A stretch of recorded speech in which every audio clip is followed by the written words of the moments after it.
muito bom estar com você nesta hora. Sejam todos muito bem-vindos, adoro a sua companhia, sempre realmente muito especial saber que do outro lado tem alguém para conversar com a gente. A gente conversa, você aí do outro lado da telinha. Lembra como era antigamente, que o homem do telejornal dizia boa noite e os nossos avós diziam boa noite? Pois é, muitas vezes eu encontro pessoas dizendo, quando você diz qualquer cumprimento, eu respondo, quando você agradece, eu respondo, porque a gente faz essa interação gostosa de verdade, sabendo que há essa proximidade apesar da telinha, apesar de uma distância física, nós temos uma proximidade espiritual, emocional, de sentido, de querer estar na mesma sintonia, aprendendo juntos. Eu aprendo muito com vocês, nós todos aqui. Os convidados que vêm aqui aprendem também com os seus e-mails, com as suas histórias, com as suas colocações. A gente fica sempre muito feliz. Bem-vindos. No Sem Tabus de hoje nós vamos falar sobre moralidade e imoralidade. Tem gente que pergunta assim, Darleide, mas determinada prática não seria imoral? Outro vai dizer assim, tem problema nenhum, acho que não tem dificuldade alguma, porque a minha cultura diz que é assim. Vamos conversar um pouquinho sobre isso, um papo cabeça, um papo inteligente. Por isso eu convido você para ficar aqui com a gente. E o nosso convidado de hoje, o pastor Laércio Cardoso, pela primeira vez aqui comigo. Bem-vindo. Sim, é um prazer muito grande. Muito bom tê-lo aqui. O pastor Laércio Cardoso está fazendo doutorado, ele é pastor, como eu já disse, e ele está fazendo doutorado e é um homem de muito conhecimento e então vai ser um papo bem interessante, bem gostoso. Bem-vindo, pastor. Eu já anunciei para o pessoal aí de casa que o tema de hoje é moralidade e imoralidade. Vou pedir que você comece conceituando para a gente que caminho é esse que a gente vai trilhando para aprender sobre estas questões, o que é moral e o que é imoral. E você aí de casa pode mandar e-mail para a gente a hora que quiser, fique muito à vontade, semtabus@novotempo.org.br. Pode twittar também, acompanhe aí a gente, tá bom? Bem-vindos. Vamos lá, pastor, conceitua pra gente. Muita gente pergunta essa história do que é moral, o que é imoral, e a gente fica assim meio perdido diante de tantos conceitos dados a nós no dia de hoje. Enfim, explica direitinho o que é. Moralidade é um dos temas mais amplos da vida. Poucas coisas são tão assim envolventes e tão universais e tão abrangentes quanto a questão da moralidade. Por alguns fatores, porque ela passa pela ética, ela passa por retidão, por integridade. As pessoas até podem pensar que se tratem da mesma coisa, mas são coisas muito diferentes. Então, moralidade é um tema bastante amplo, porque tem a ver com o conjunto da vida, com a forma como eu aceito, com a forma como eu sou aceito. E para que ninguém relativizasse esse tema, Deus preferiu deixar claro, porque o pecado deteriorou muito em nós o conceito de correto, de certo, de errado. Essa questão de bom senso ficou muito afetada, porque o pecado mexeu com tudo isso e tirou da gente esse tirocínio, como a juventude diz, essa sacada, para perceber o que convém e o que não convém. Moralidade é mais do que ser adequado. Moralidade tem muito a ver também com gostar de si mesmo, com se respeitar. E é muita coisa que a gente não faz, não apenas porque tem alguém olhando, mas a gente não faz porque a gente se respeita e a gente se sentiria mal. Nós perderíamos o amor próprio, a dignidade, se mesmo que alguém não estivesse olhando, a gente estivesse praticando um determinado ato que a gente tomou consciência, ou por formação familiar, ou por formação adquirida, especialmente quando nós adquirimos da Palavra de Deus. A Palavra de Deus, ela tem princípios éticos, princípios de moralidade, que são profundamente sólidos e não existe nada debaixo do céu que promova a felicidade integral do ser humano. Uma felicidade real, porque vem de dentro para fora, mais plenamente do que os conceitos de moralidade oriundos do cristianismo, oriundos da Palavra de Deus. Então, eu acredito que a moralidade, ela passe de uma forma muito ampla por todos esses elementos que formam o meu jeito de ser, que formam a minha mentalidade. Então vamos pensar um pouquinho a respeito de cultura, por exemplo. Ok. Quando a gente fala em o que é moral e imoral, há alguma situação que para mim signifique imoral e noutra cultura, para um outro grupo de pessoas, aquilo tem uma outra visão, é visto de outra maneira. Como que a gente administra esse tipo de situação no que se refere a moral e imoral? A gente pode dar até algum exemplo, tipo, em alguns países, um homem ter mais de uma mulher é perfeitamente moral, é perfeitamente aceito, é honroso, desde que ele tenha condições de manter a família. Mas, biblicamente, não é moral. Deus, ele compreende as limitações das pessoas, não leva em conta o fato de que elas não conheceram em algum momento a mente de Deus, a forma de Deus pensar e colocar a moralidade para o homem, o estilo de vida que o homem, o ser humano, deve adotar. A palavra de Deus, ela considera essa ignorância, mas o fato de que a pessoa é ignorante a respeito de um tema não significa que a felicidade dela não será comprometida, porque até mesmo um homem que não crê em Deus, se ele decide viver os princípios bíblicos, mesmo sem crer em Deus, ele vai colher frutos dessa escolha dele. Um homem com uma esposa que se dedique a ela, que seja leal a ela, que cuide dela, mesmo se ele não crer em Deus, ele vai ter benesses, benefícios, ele vai ter virtudes. Muitas coisas boas acontecerão a ele por ser obediente a um princípio de vida. Então, quando Deus orienta, ele pensa em mim. Quando Deus diz, isso é o melhor para qualquer um. É mecanicamente, é na prática o melhor para qualquer pessoa. Então, você tem em outra cultura alguém que não conhece o princípio bíblico, mas essa pessoa adota um estilo de vida equivocado, um estilo de vida que traz aflições. Eu posso citar alguns exemplos, inclusive. Na própria Bíblia, a palavra de Deus apresenta alguns patriarcas que tiveram mais de uma mulher. No entanto, você não encontra em nenhuma seção da Bíblia Deus consentindo, concordando, orientando que fosse esse o procedimento. Mas você encontra esses patriarcas. Eles não deixaram de sofrer as consequências dos atos deles. Não deixaram, eles escolheram as consequências disso. Então, a palavra de Deus é muito clara e muito sólida quando pensa na sua felicidade. E qualquer pessoa que decida adotar o estilo de vida cristão, mesmo que não adote Cristo, com certeza, já é simplesmente lógico e objetivo que promove a felicidade. Então dá para a gente dizer que toda cultura está debaixo da palavra de Deus. Toda cultura está coberta pela palavra de Deus, no sentido de aquela cultura talvez desconheça, mas os princípios da palavra de Deus podem ser aplicados a todas as culturas. Em todos os lugares, em todas as épocas. Os princípios que a gente tem na palavra de Deus, esses princípios, eles não são variáveis, eles não são mutáveis, eles não são adaptáveis, eles são sólidos e eles promovem a felicidade integral do homem. Na Bíblia, você tem um manual de moralidade, sim. Você tem a prevenção contra a imoralidade, porque tem muitas coisas que podem desencadear a imoralidade. Eu posso lhe dar um exemplo muito simples. A Bíblia fala que as más amizades corrompem os bons costumes. A Bíblia, ela trata a questão do casamento como algo para se buscar criteriosamente a pessoa. O parceiro, a parceira para viver comigo a vida inteira tem que ser alguém que tenha princípios de moralidade.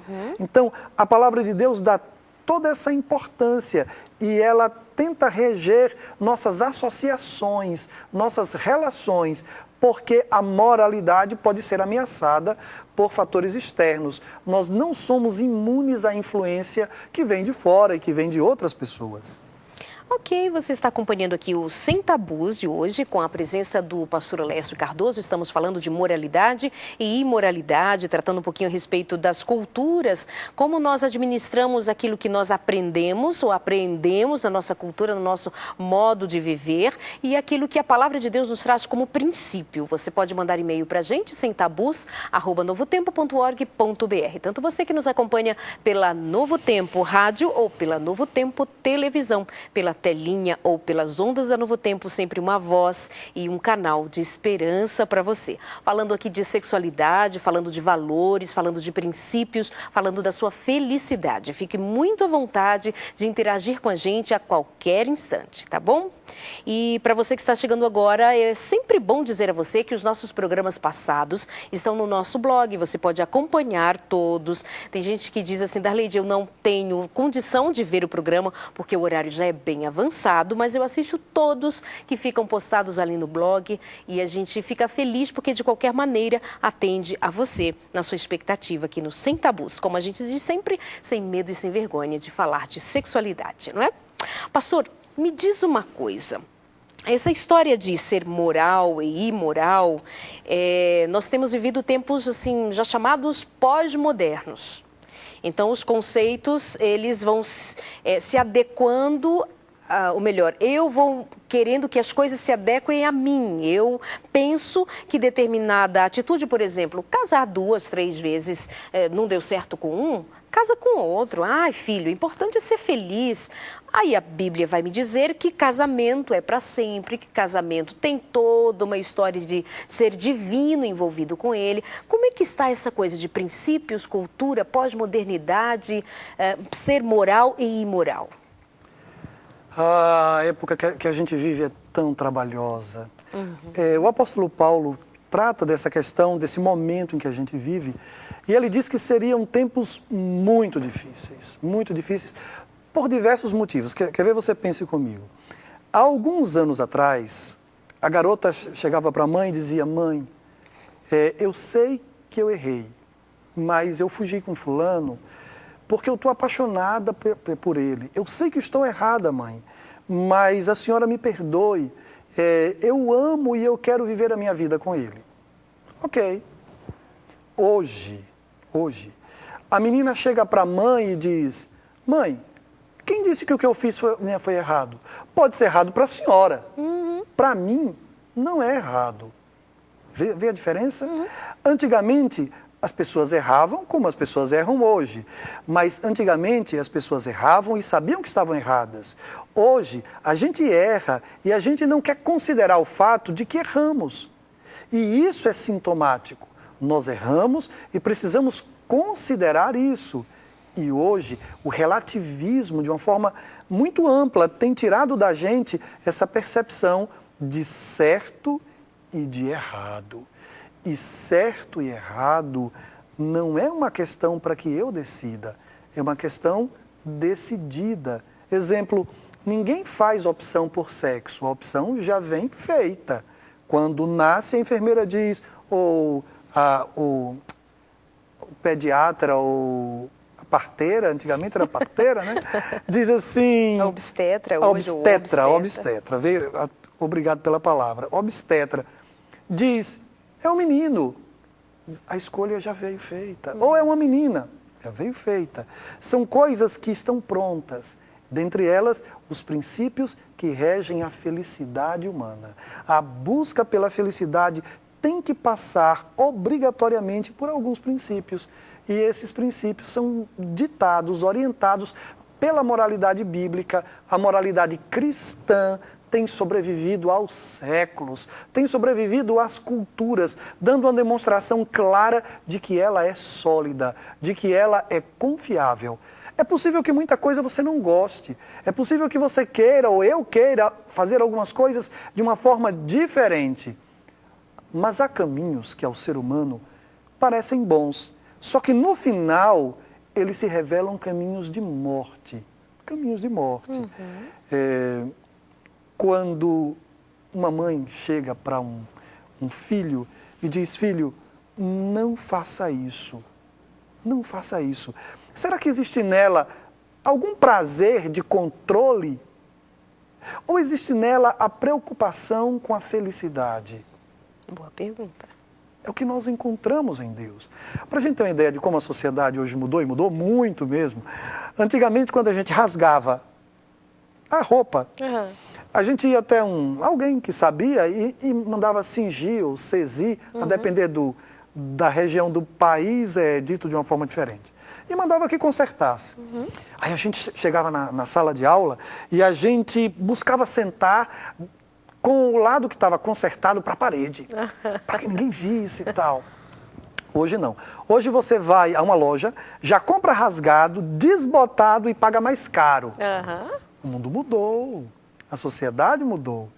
Quando a gente muda em usos e costumes, a gente compreende. Por exemplo, você muda o estilo de roupa. Se a boca de sino é uma boca mais estreitinha. Se o salto é um cavalo de aço da década de 70, ou é um sapato com uma sola mais fininha. Tudo isso é adaptável. O detalhe é quando a gente quer adaptar o que não é adaptável. Tipo, sexo antes do casamento. Isso não é uma opção, isso não é adaptável. Isso compromete de uma forma decisiva. E tem tantas coisas nessa vida que acabam ficando comprometidas, porque a gente coloca no bojo das mudanças. E elas não estão expostas a mudanças. Porque o ser humano de ontem e de hoje, ele precisa de alguém fiel, que ame, que cuide, que aprecie, que valorize, que aprove. Não importa se há 1000 anos atrás, se hoje ou 1000 anos adiante, nós precisaremos ter ao nosso lado alguém que nos ame, que nos queira bem, que nos aceite. Alguém que não chegue diante de nós e todo encontro seja tentando mudar a gente. Princípios de relacionamento. Isso não muda. Bom, da mesma forma, outros elementos que nós encontramos na palavra de Deus também não mudam. Muito bom, não vai mudar aqui a nossa conversa. Nós vamos para o nosso intervalo, que é bem rápido, e já estamos de volta. Fica aí ligado. Falei para você, eu avisei logo no começo do programa. Papo cabeça, coisa de gente grande, como sempre aqui no programa para você. Até já.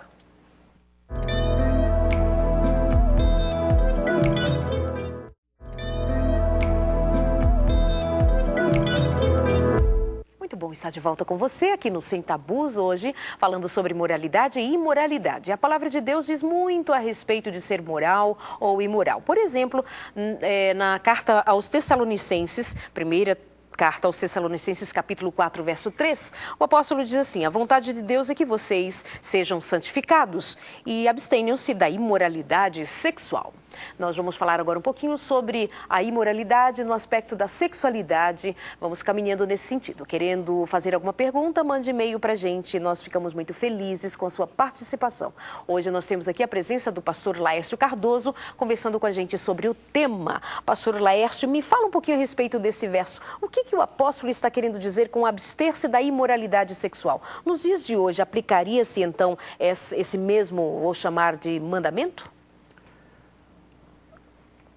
Como nós já comentamos anteriormente, um mandamento ele não está sujeito à erosão do tempo. O tempo não consegue erodir ou destruir aquilo que a gente chama de princípio, ele não consegue. A imoralidade sexual, ela é uma coisa muito simples quando a gente parte do princípio bíblico.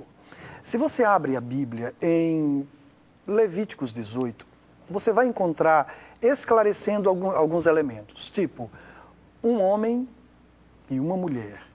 Primeira coisa. Não abre espaço para a relação homoafetiva. Não abre espaço para esse tipo. Não abre espaço para relacionamentos consanguíneos, irmão e irmã. Não abre espaço. Não abre espaço para sequer ver a nudez da tia, do tio, do pai, da mãe. A palavra de Deus é clara a respeito disso. Além de ser hétero, diz que deve ser com uma única pessoa, diz quando deve ser. E existem alguns elementos, tipo, Cristo ele já faz um comentário que traz para a gente uma coisa muito sensível. Você pode pensar, bom, eu não tenho alguém uma outra pessoa na minha cama, mas eu vou estar com minha esposa, eu estarei com minha esposa, e para dar uma certa apimentada, dar um certo prazer, eu vou trazer uma revista. Ou eu vou projetar um filme erótico para dar uma apimentada. Bom, Jesus Cristo é claro, muito claro, quando ele diz o seguinte: ouviste o que foi dito aos antigos, não adulterarás? Eu, porém, vos digo que qualquer pessoa, qualquer homem que olhar para uma mulher com intenção impura, é réu de juízo, como se tivesse ido para a cama com ela. Ele foi para a cama com ela? Foi mentalmente. Eu fui a 3, eu, a minha esposa e a pessoa do vídeo. Entende como é? Então, essas questões são muito sensíveis, porque a felicidade, ela, biblicamente, ela nasce das atitudes interiores. E se interiormente eu sou promíscuo, então isso compromete a minha felicidade, mesmo que eu não seja fisicamente promíscuo. Entende? Por que acontece dessa forma? Se a gente pensar bem, o sexo é o ato mais completo da vida. Nada na vida é mais completo do que o sexo. Olha, envolve a audição, o que a pessoa diz, estimula. Envolve os odores, envolve o tato, envolve a visão, envolve o gosto do beijo, envolve os 5 sentidos. Nada que você faça nessa vida é tão completo quanto um ato sexual. Por causa de toda a entrega embutida nisso, por causa de todas as marcas íntimas que uma pessoa deixa em outra pessoa, ao se relacionar sexualmente com ela, o sexo se torna uma coisa muito especial e muito detalhada na palavra de Deus. A gente pode achar que é um ato simples, afinal de contas, atualmente a gente tem amizades desvalorizadas, a gente tem amores que estão muito líquidos, muito sem forma, os casamentos eles acontecem num jogo de interesses, e tudo isso vai comprometendo a conquista da felicidade. Não nos enganemos. Quando Cristo começa o Sermão da Montanha, ele diz: felizes são aqueles que são humildes de espírito, são felizes os que choram. O tema da felicidade é um tema bíblico. A alegria do homem é um tema bíblico. A realização do ser humano é uma preocupação bíblica desde o Éden. Um exemplo simples. Quando a serpente foi tentar a mulher, ela disse assim: é assim que Deus disse, não comereis de toda a árvore do jardim? A mulher conhecia a vontade de Deus e disse: não. Deus disse, de toda a árvore do jardim comereis. Você tem uma ideia? Deus sempre foi abundante. Se você abrir a palavra de Deus em Números, você vai encontrar com clareza Deus explicando a questão da lua de mel. E ele diz assim, ele diz que o homem não poderia nem ir à guerra, nem receber encargos, funções, algum trabalho extra, porque ele tinha que promover, e é assim que está escrito, a felicidade da sua esposa. A felicidade por um ano. Nossa lua de mel é medíocre, é de 3 dias. De 3 dias. Eu fico pensando como Deus é abundante, como Deus é rico. E nessa questão da sexualidade, ele não é mesquinho. Ele é farto e é para promover a felicidade da esposa. Para que esse homem ele faça isso, ele precisa de condições. Então ele não poderia ir à guerra, nem poderia receber encargos.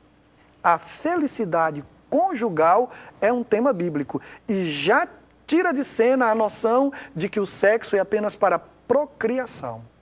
Deus é farto quando o assunto é sexo. Quando você abre em Cantares, ele diz assim: saciem-te os teus seios. Pastor, você está com essa boca santa dizendo uma coisa dessa? Mas eu estou falando só de coisas que Deus criou.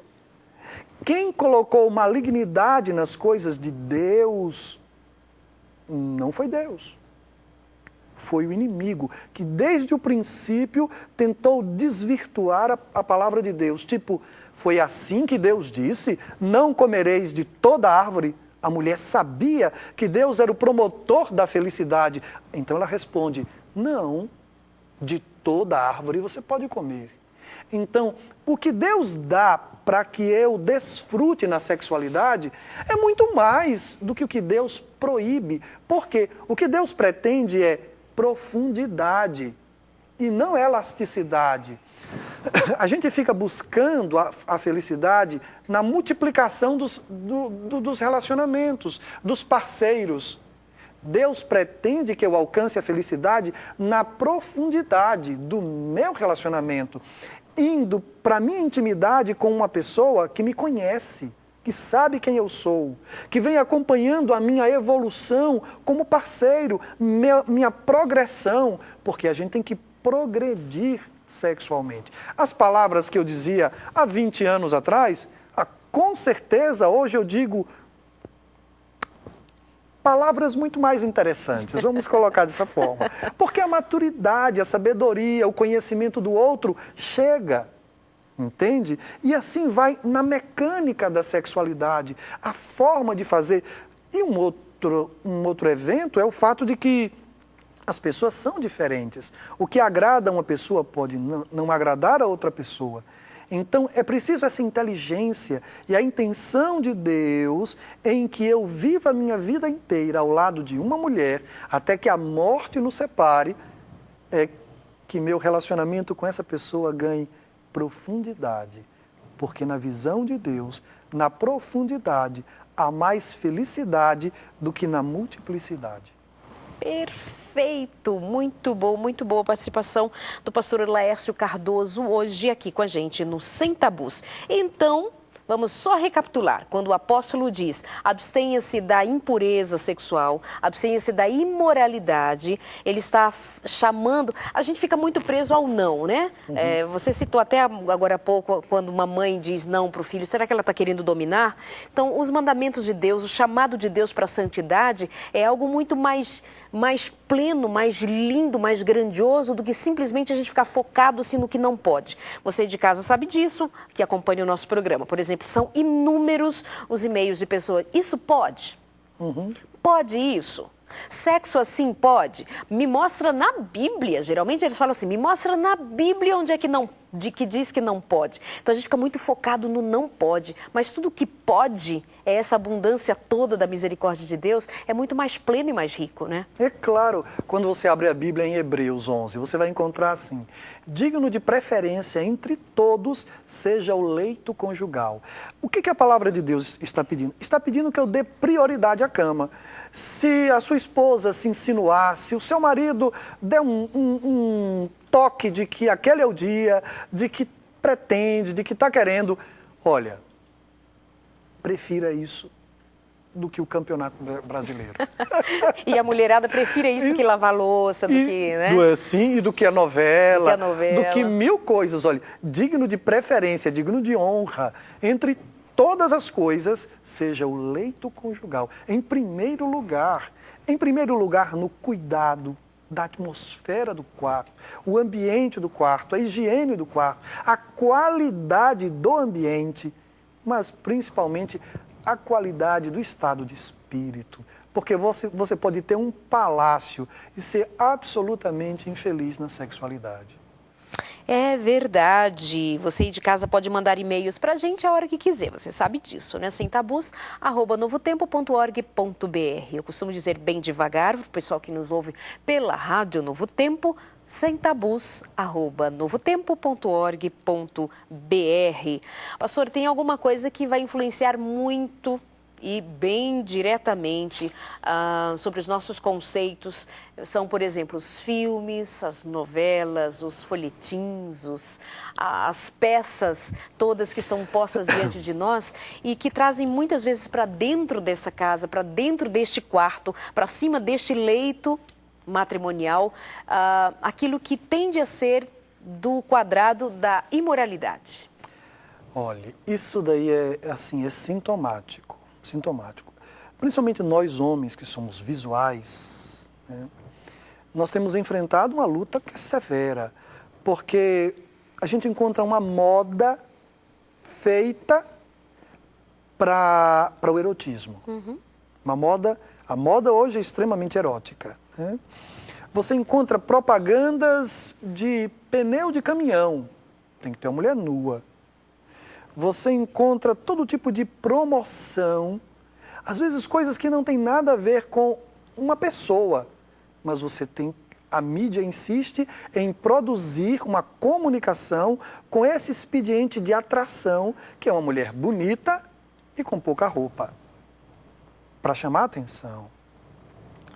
Essa situação, ela vai complicando, e você tem, como você citou, a questão dos filmes, a questão das novelas, uma proposta de romance irreal. Irreal. Aquele romance, aquele ator com aquela proposta, aquilo não existe. Por que que não existe aquele modelo de homem, aquele modelo de felicidade? Porque no dia a dia você tem muitas demandas. No dia a dia você tem alegrias e tristezas. No dia a dia você é impactado pelas realidades. Então, e pelos dramas. Então, as novelas, elas lhe tiram e lhe fazem esperar que o seu homem se torne parecido com aquele para que você possa desejá-lo mais. Loucura. Loucura. Aquele homem da novela está exposto ao que o seu está exposto? Às lutas, ao horário de sair de casa para o trabalho, ao retorno. Agora, o seu homem, seu marido, ele é bombardeado por todo tipo de elementos. E eu gostaria de abrir um parêntese para dar uma dica para as mulheres. Às vezes as mulheres se preocupam muito com outras mulheres. Mas, pelo amor de Deus, se há uma coisa deletéria para um homem e prejudicial, é a rodinha dos amigos. Como um homem tem força sobre outro homem. Se a mulher fala, ele pensa, mulher não vai me dominar. Mas se chega um amigo e diz, não rapaz, vamos lá rapaz, vai dar tudo certo, a gente vai curtir e tal. Ele vai. Se um amigo chama, ele vai. Um amigo até manda, brincando, e ele obedece. É verdade. Mas se a mulher pedir, por favor, meu querido, tem que ser muito ajeitado para ele não se sentir dominado e humilhado. E a dica para a mulher, como é que ela deve então se portar e conseguir? Olha, ser páreo para os amigos. Ser páreo para os amigos. A dica boa é a seguinte, seja amiga. Valorize. Uma das virtudes que os homens têm é que eles conseguem ser honestos, mas sempre buscam oportunidade para engrandecer o outro. Às vezes é brincando, às vezes é tirando onda, mas eles dão uma valorizada. Um homem valoriza o outro, é isso? Eles tendem a isso. Então a mulher pode usar-se dessa artimanha, vou usar assim essa expressão, para também valorizar este homem. Quando a mulher valoriza o homem, ela o ganha. A palavra certa para isso é apreço. Apreço. Jesus Cristo, ele apreciava as pessoas. Ele apreciava o que elas tinham, apreciava o que elas faziam.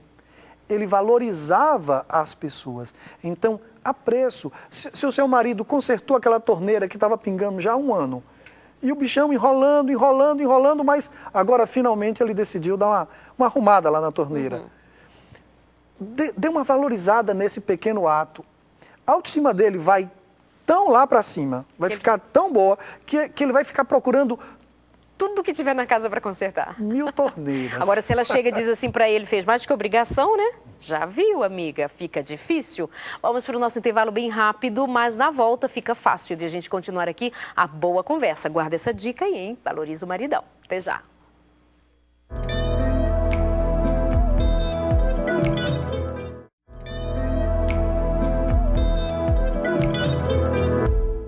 Voltando aqui com você. É muito bom ter a sua companhia.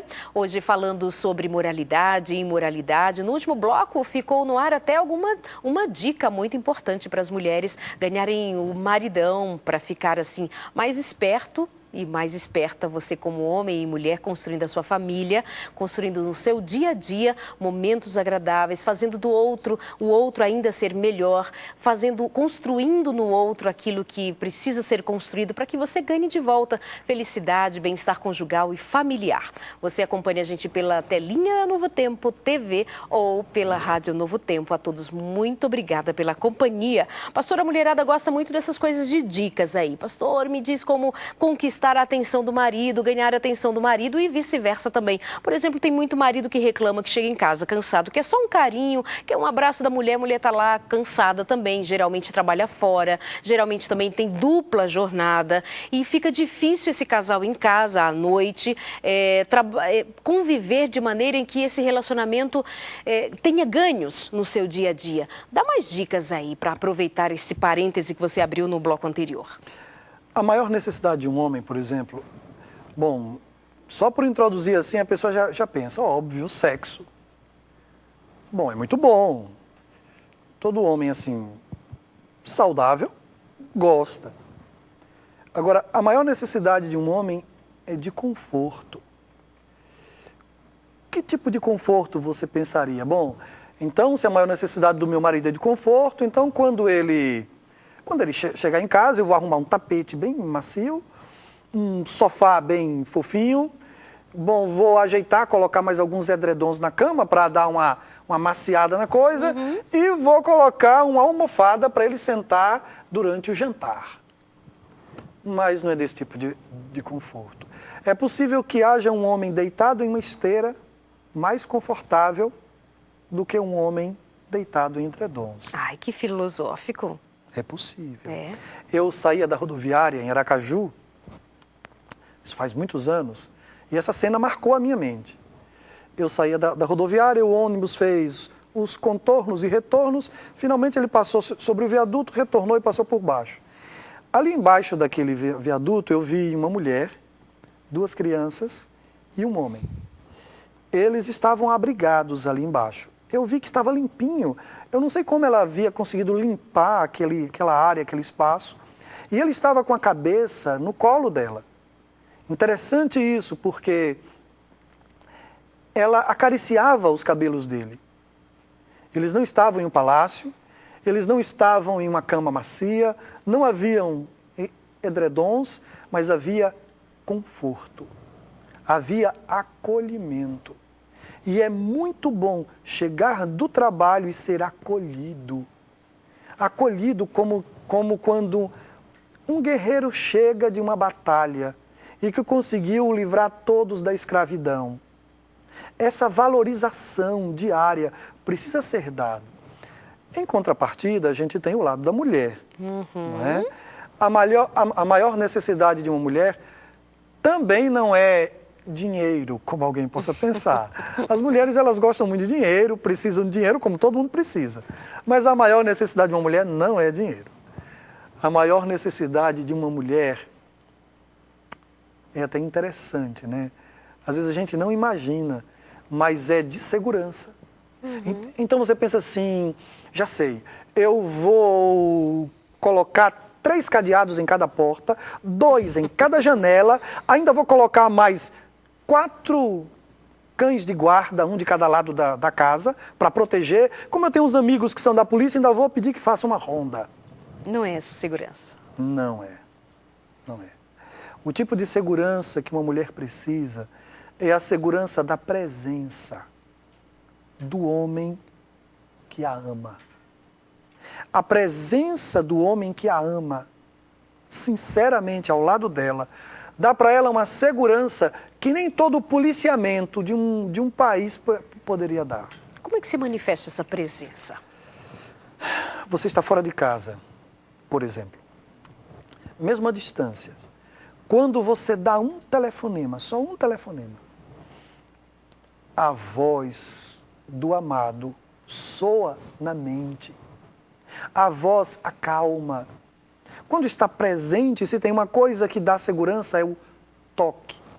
Existe uma maravilha, uma série de elementos importantes para uma vida a 2 no toque. Eu costumo dizer que existe um verdadeiro ministério no toque. No toque a gente passa carinho, a gente passa segurança, no toque a gente passa bondade. No toque se passa muitos elementos que vão direto para a alma, sem palavra alguma, só com o toque. Ou o inverso disso, se esse toque for grosseiro, for, né? Aí da mesma forma que as palavras. Isso. Né? Se forem bondosas e amáveis, elas passam aceitação, elas passam reciprocidade, segurança. E eu costumo dizer uma coisa para todos os homens. Uma mulher, normalmente, ela tem mais inveja de uma outra mulher que tem um marido bondoso do que de uma mulher que tem um marido bonito.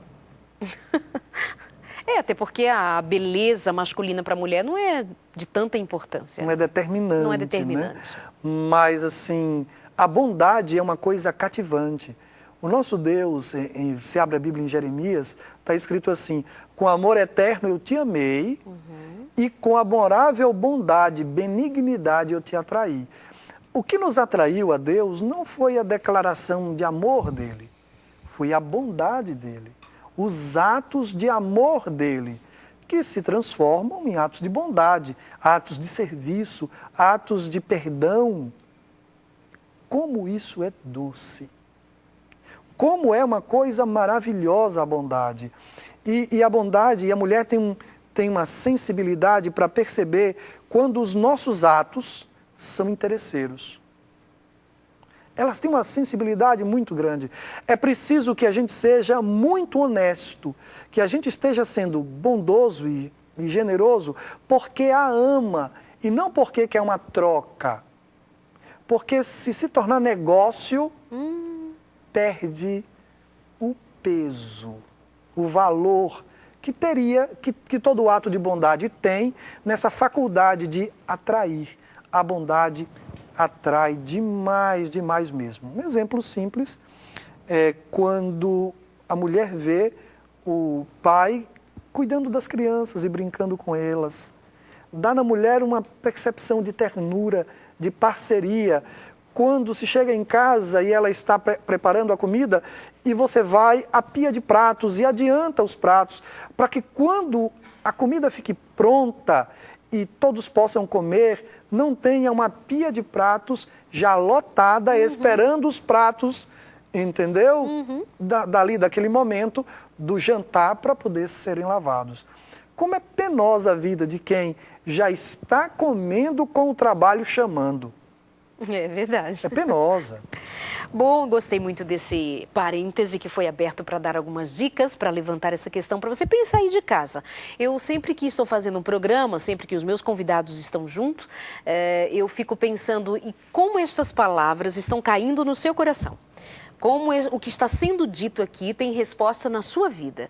E eu muitas vezes fico em oração para que aquela palavra dita, para aquele recado dado, que muitas vezes nem estava no script, nós não temos um script pronto, nós pensamos num tema, começamos a falar sobre ele, e como agora, num dado momento, a gente acaba dando uma curva na história, e eu acredito que num momento como estes, nós estamos atendendo à necessidade de tantas pessoas, e que seja você, e que seja para ser feliz. Mas, caminhando para a reta final do programa, vamos voltar à temática inicial sobre moralidade e imoralidade, pastor, e eu vou te perguntar o seguinte: tem mulheres ou maridos, mais necessariamente mulheres, vão dizer que, por exemplo, há maridos que pedem, é mais comum, não é que é sempre absoluto, mas é muito mais comum, que seja a mulher que faça essa queixa. Que, por exemplo, o marido ou o companheiro, enfim, faça algum pedido com relação à prática sexual deste casal e ela não fique confortável com isso. E ela pergunta, quantas vezes pergunta, para mim isso não está certo, para mim isso é imoral. Como que os casais podem trabalhar nesse sentido, pastor, para que este leito matrimonial santo, como diz a palavra de Deus, os casais cristãos, que na sua maioria são quem nos assiste, os casais cristãos, têm a palavra, vão à igreja, adoram a Deus, mas muitas vezes estão perdidos nesse conceito do que pode e que não pode, entre eles dois. Como a gente ajuda? Veja, essa situação ela é uma situação muito especial. O coração de todo relacionamento é a comunicação. Isso é o que faz com que um relacionamento prospere. E a palavra de Deus, ela coloca algumas coisas da seguinte forma. Ela diz que alguns elementos, eles dependem de mútuo consentimento. Não convém que o meu bem-estar signifique maltratar a consciência do outro, psicologicamente o outro. É preciso que no leito haja um encontro. E uma coisa importante, o orgasmo não é o propósito do sexo. Se chega ao ápice, a esse ápice, mas o propósito é a intimidade, é a unidade, é essa comunicação dos corações. Se a gente não aprender a se comunicar verbalmente, essas coisas do eu gosto de uma coisa que ele não gosta, ou eu gosto de uma coisa que ela não gosta, e isso gera alguns desencontros, algumas coisas muito chatas. Exemplo, vamos supor que o homem, tenha talvez um fetiche, vamos colocar dessa forma, um fetiche de ter a intimidade física com sua esposa no banho. Mas ela não se sinta confortável, porque na visão dela o banho é um momento de higiene.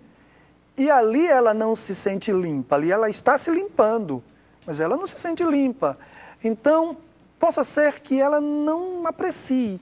E ele se sinta chateado, porque às vezes que ele tenta, ela rejeita. Tenta, ela rejeita. Entende a situação? Então, diante disso, ele pode ficar magoado, aborrecido. Mas se ao invés disso os dois conversarem, dialogarem, ele vai entender os motivos dela.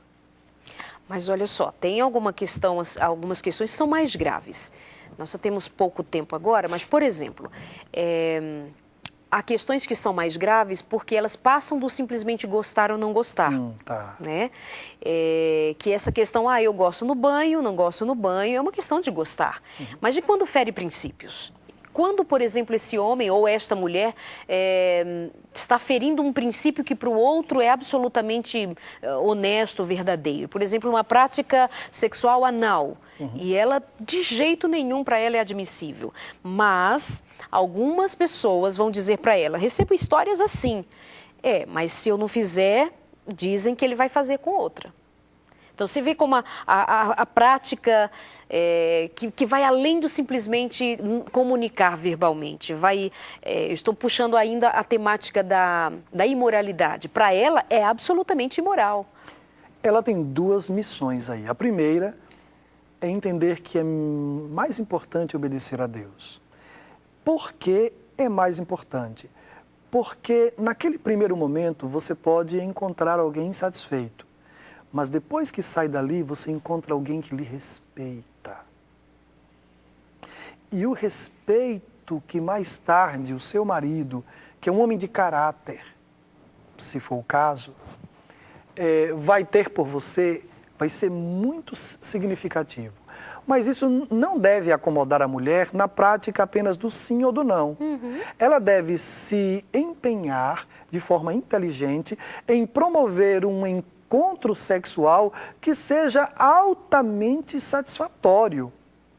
Não é porque o sexo anal não é recomendado pela palavra de Deus que a pessoa deva se entregar à inércia ou à falta de criatividade. Porque o detalhe é que o inimigo ele ganhou muito espaço ao promover muito competentemente as coisas que Deus não gosta. Ele promoveu de uma forma que parece que o plus, que o extra, que um prazer adicional vai ser encontrado só na perversão. E isso não é verdade. Isso não é verdade. Tem uma infinidade de coisas que Deus autoriza. Porque a sexualidade é para a felicidade. Então, o primeiro ponto é, se contraria a vontade de Deus, a resposta é não. É não. No caso do sexo anal, a palavra de Deus é contra qualquer coisa que agrida a minha saúde. qualquer coisa que vá pelo caminho errado. A palavra de Deus já aprova que eu beije os seios da minha esposa. Aprova. Está claro aqui.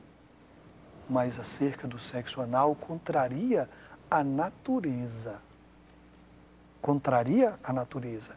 E quando contraria a natureza, e preste bem atenção, a natureza também revela a vontade de Deus. Também revela.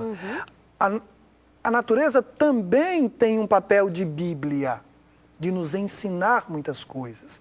É claro que ela está marcada pelo pecado e o texto bíblico não. Mas a gente percebe pela anatomia que o ânus não foi feito para a prática sexual. Então, perversão e imoralidade não tem lugar no plano de Deus para a sua felicidade, né? Eu espero que o programa de hoje tenha ajudado a você pensar nessas questões, trabalhando de uma maneira didática até, de maneira que você foi convidado a pensar e a refletir sobre essa questão, ser moral ou ser imoral. E tudo se encontra debaixo da palavra de Deus para o seu conhecimento. Pastor Lécio, muito obrigada. Prazer, muito grande. Muito bom tê-lo aqui. Você de casa também, muito bom ter a sua companhia como sempre. Fique muito à vontade de participar com a gente sempre que quiser. semtabus@novotempo.org.br. Nosso encontro está marcado toda semana e eu espero você. Até o próximo.